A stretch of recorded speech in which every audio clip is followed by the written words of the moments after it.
بسم اللہ الرحمن الرحیم۔ میرا نام سمینہ عمران ہے۔ میں ایک ایجوکیشنسٹ ہوں اور میں نے پاکستان اسٹڈیز اور ہسٹری میں ماسٹرز کیا ہوا ہے۔ میری تحقیق بھی اسلامک ہسٹری پر ہے۔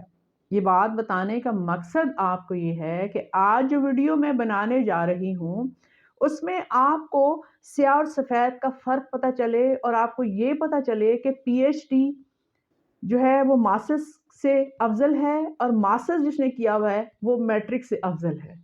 میرا پوائنٹ آف ویو یہ ہے کہ میں پچھلے لاسٹ ویک سے منصور علی خان، ارشاد بھٹی ان کے انٹرویوز دیکھ رہی ہوں جو مولانا طارق جمیل کے ساتھ ہیں، انجینئر مرزا کے ساتھ ہیں یا اجمل قادری صاحب کے ساتھ ہیں، اب طارق مسعود صاحب کے ساتھ انہوں نے انٹرویوز کیے ہیں۔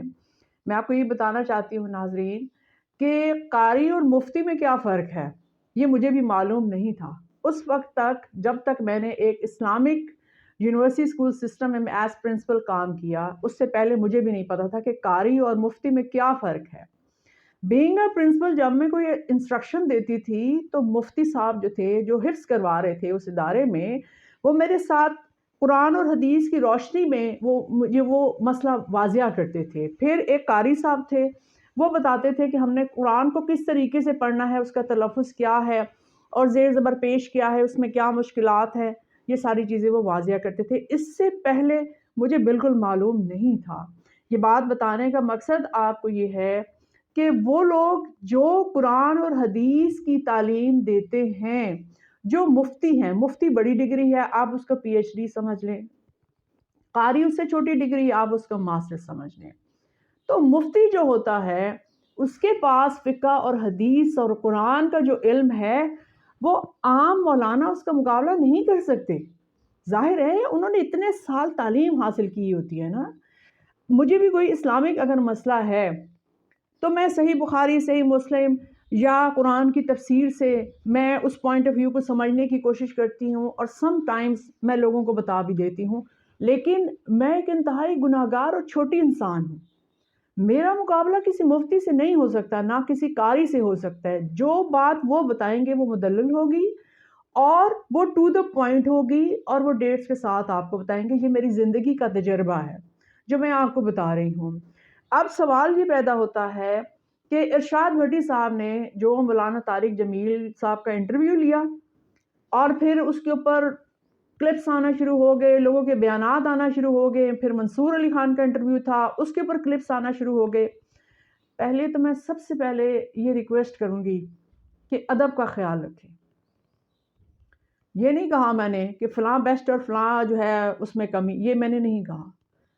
ایک شخص جو 6 براعظم میں جس کی تعلیم، جس کے بیانات کو 6 براعظم میں سنا جا رہا ہے، یہ اللہ نے توفیق دی ہے۔ آخر اس میں کوئی تو بات ہے جو پوری دنیا اس کو سن رہی ہے۔ میری مراد مولانا طارق جمیل صاحب سے ہے۔ انہوں نے دین کی تعلیم حاصل کی ہے۔ ایک بندہ ارب پتی ہے اور وہ اپنی جائیداد چھوڑ کے اگر دین کے کاموں میں اس نے اپنی ساری زندگی گزار دی تو اس سے عظیم کون ہو سکتا ہے؟ دیکھیں غلطیاں، ہم انبیاء تو نہیں ہیں نا۔ یہ مولانا اجمل قادری صاحب ہیں، طارق جمیل صاحب ہیں، انجینئر مرزا ہیں، طارق مسعود ہیں، یہ انبیاء تھوڑی ہیں۔ یہ جو نبی ہوتے ہیں یہ جو کچھ بولتے ہیں وہ اللہ کی طرف سے بولتے ہیں نا، اللہ کی طرف سے ان پہ وحی نازل ہوتی ہے، وہ اپنی طرف سے کچھ بھی نہیں کہتے۔ اسلام کے بارے میں بات کر رہی ہوں کہ اسلام کے بارے میں جو کچھ وہ بولتے ہیں وہ اللہ کی طرف سے بولتے ہیں نا، اللہ ان کو پیغام دیتے ہیں فرشتہ جبرائیل کے ذریعے، اس لیے اس میں غلطی نہیں ہو سکتی۔ لیکن جتنے مفتی ہیں، قاری ہیں، مولانا ہیں، ان کے بیانات میں غلطی ہو سکتی ہے، تو اس کو ایشو نہ بنایا کریں کہ انہوں نے کہہ دیا کہ تراویح میں اتنی رکعت ہیں اور تراویح کا تو اسلام میں وجود ہی نہیں ہے، اور حضرت عمر کے زمانے سے تراویح شروع ہوئی، انہوں نے کہا تراویح پڑھو، انہوں نے کہا تراویح نہ پڑھو۔ یہ باتیں انسان کر رہے ہیں نا، عام لوگ، ٹھیک ہے، نیک لوگ، مفتی کر رہے ہیں، قاری کر رہے ہیں، مولانا کر رہے ہیں، عام لوگ کر رہے ہیں، ٹھیک ہے۔ تو آپ اس کو لڑائی جھگڑے کی صورت مت بنائیں۔ میں نے سب سے پہلے تو ارشاد بھٹی صاحب سے یہ ریکویسٹ کرنی ہے کہ اتنے چبھتے ہوئے اور اتنے غلط سوالات کہ شادی شدہ تھے تو اور شادی کیوں نہ کی اور فلاں طرف دھیان کیوں نہ گیا، اس طرح کے سوالات ان بزرگوں سے مت کیا کریں، ان کی عزت کا خیال رکھیں۔ ایک دینی رہنما میں اور ایک ایکٹر میں اور ایک پولیٹیشین میں فرق ہوتا ہے۔ آپ پلیز حد ادب، اگر آپ ادب نہیں کر رہے نا ان نیک لوگوں کا تو یہ دکھی ہو جاتے ہیں، یہ بہت سینسیٹیو ہوتے ہیں. کسی کی بھی توہین نہ کریں اور کسی سے بھی اتنے گندے سوالات مت کیجیے. آپ دیکھیں نا، آپ کو بھی ادب کا خیال رکھنا، مسلمان تو آپ بھی ہیں نا. تو میری آپ سے ریکویسٹ ہے کہ جب آپ کسی دینی شخصیت سے سوالات کرتے ہیں تو گندے سوالات مت کیا کریں. بہت برا لگ رہا ہوتا ہے جب اتنے چیپ قسم کے سوالات آپ اتنی نیک شخصیت سے آپ پوچھ رہے ہیں. اب جو میرا پوائنٹ ہے وہ یہ ہے کہ اولیاء کرام، جس کو انجینئر مرزا صاحب نے بابے بابے کہہ کے مشہور کر دیا. دیکھیں میں آپ سے یہ ریکویسٹ کرتی ہوں کہ آپ 712 میں چلے جائیں. آپ محمد بن قاسم، جس نے سب سے پہلے برِ صغیر میں قدم رکھا، میرے نزدیک محمد بن قاسم جو ہے نا برِ صغیر کا سب سے بڑا مسلمان ہے اور سب سے نیک نوجوان تھا. 17 سال کی عمر، اللہ نے توفیق دی نا اس کو، کیونکہ اللہ تعالیٰ برِ صغیر میں، انڈو پاک میں، ہندوستان اور پاکستان کی بات کر رہی ہوں، اس میں اسلام پھیلانا چاہتے تھے. یہ 712 کی بات کر رہی ہوں میں. جب اس نے ہندوستان میں قدم رکھا، بہت سارے علاقے فتح کیے، تو وہ پہلا مسلمان تھا جس نے وہاں پہ مسجدیں بنوائیں، مدرسے بنوائے اور اولیاء کرام کو دعوت دی کہ وہ ہندوستان میں آئے اور اسلام کی تبلیغ کریں.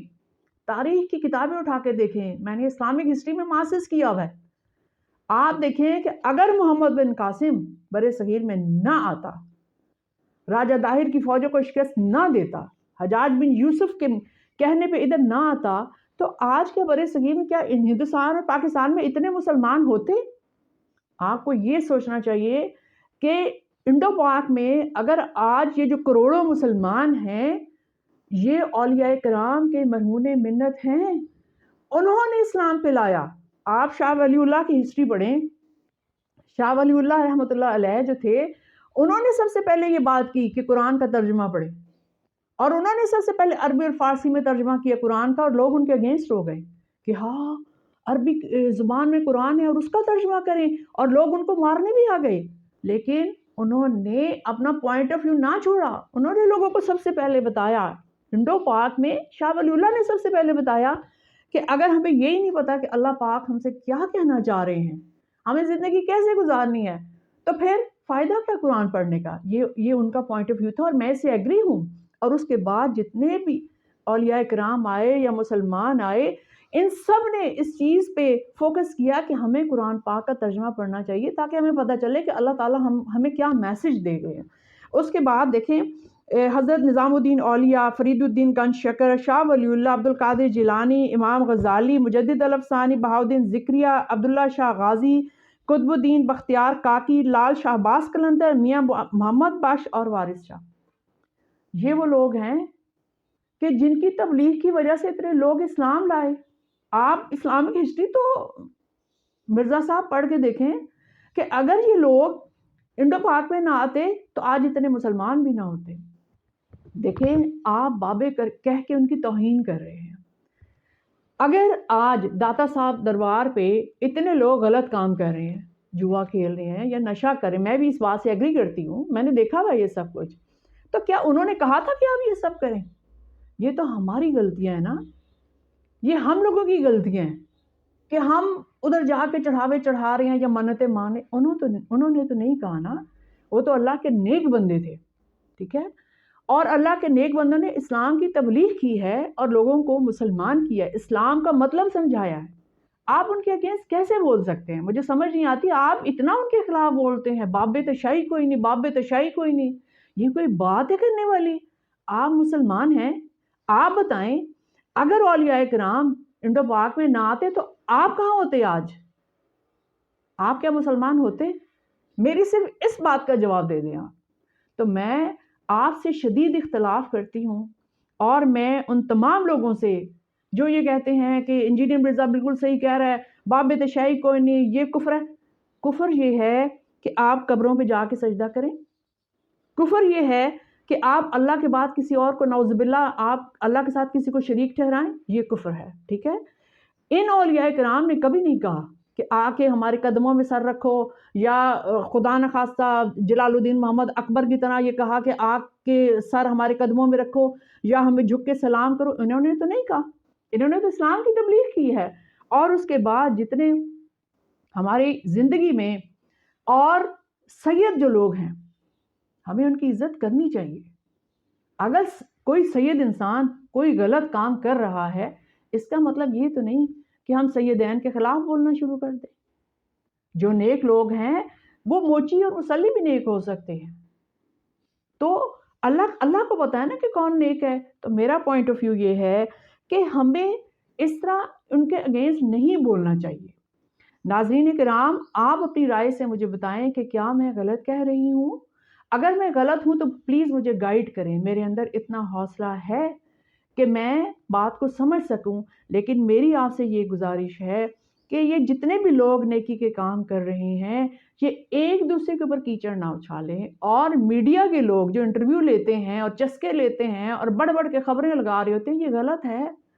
آپ دیکھیں، کسی فلم سٹار سے آپ انٹرویو کریں، کسی ایکٹر سے کریں، آپ اس کے ساتھ آپ جو مرضی سوال کر سکتے ہیں، وہ ان چیزوں کو لائک کرتے ہیں نا، ٹھیک ہے، لیکن آپ نیک بندوں سے کیسے اتنے چیپ سوال کر سکتے ہیں؟ تھوڑا سا اس بات پہ غور کریں اور ان کی عزت کریں۔ میں بہت عزت کرتی ہوں ہر وہ نیک انسان جو دوسروں کو بدی سے روک رہا ہے، چاہے وہ ینگ ہے، چاہے وہ اولڈ ہے، چاہے کوئی ماڈرن سی لڑکی ہے، اگر وہ کوئی نیک بات مجھے بتاتی ہے تو میرے نزدیک وہ قابل عزت ہے، اور نیکی کی بات بتانا تو فرض ہے ہم پہ۔ آپ کیسے یہ کہہ سکتے ہیں کہ فلاں غلط ہے تو فلاں غلط ہے؟ ایسا نہیں کہتے کسی کو۔ آپ تحقیق کریں، اللہ تعالیٰ نے تحقیق کرنے والوں کے لیے نشانیاں رکھی ہیں۔ قرآن مجید میں ارشاد ہو رہا ہے کہ اللہ تعالیٰ نے نشانیاں رکھی ہیں ان لوگوں کے لیے جو تحقیق کرتے ہیں۔ پہلے آپ تحقیق تو کریں، پھر آپ کو پتہ چلے گا کہ یہ جن اولیاء کرام کا میں نے نام لیا ہے، ان کی خدمات آپ دیکھیں تو آپ حیران رہ جائیں۔ آپ کو تو ابھی جمعہ 8 دن نہیں ہوئے اسلام کے بارے میں بولتے ہوئے، اور آپ اتنا زور و شور سے بول رہے ہیں اور اتنا خلاف بول رہے ہیں ہر ایک کے۔ یہ بہت بری بات ہے، مجھے یہ بہت بری لگی ہے آپ کی بات۔ آپ اسلام کی خدمت کر رہے ہیں، تبلیغ کر رہے ہیں، اور آپ نیک بندوں پہ کیچڑ اچھال رہے ہیں۔ یہ انتہائی گناہ کی بات ہے۔ برائے مہربانی آپ اس سے پرہیز کریں۔ بہت بہت شکریہ۔